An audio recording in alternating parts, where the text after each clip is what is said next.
going to take a look at Photoshop's new quick selection tool. Just a little brief introduction, and I'm going to do an effect on this image that leaves the person, my friend Nina, in the foreground in color, and I'm going to convert all the background to black and white.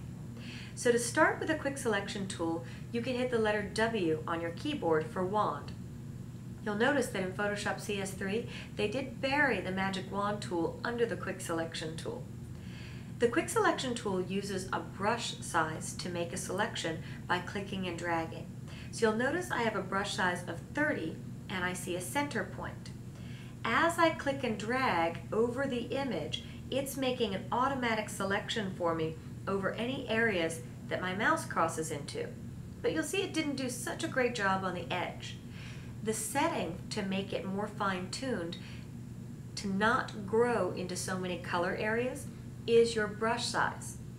If I dial my brush size down, it will be more precise.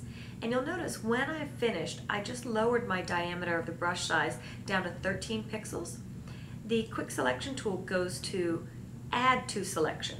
So now if I want to include her hand, I can click and drag, and it's adding that portion of the image inside.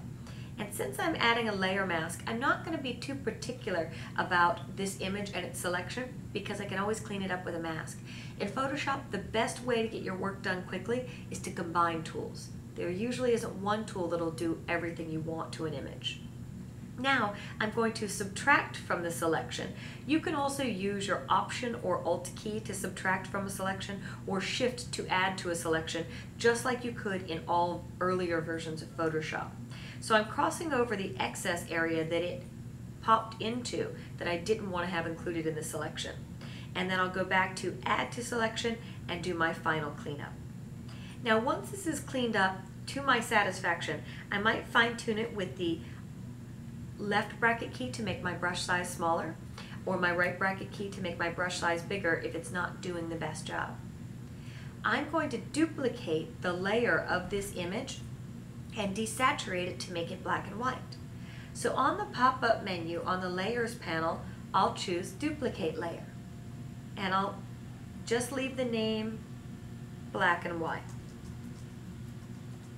When I click OK, now I'm going to create a layer mask.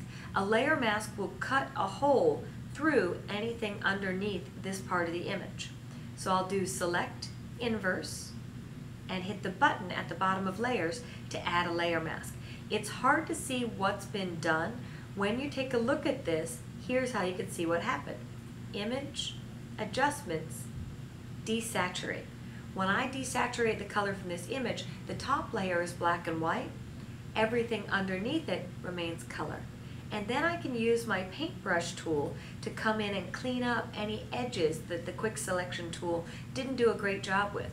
So I'll zoom into this a little bit and make sure that I'm editing just the mask. You'll notice you can select either the mask or the image.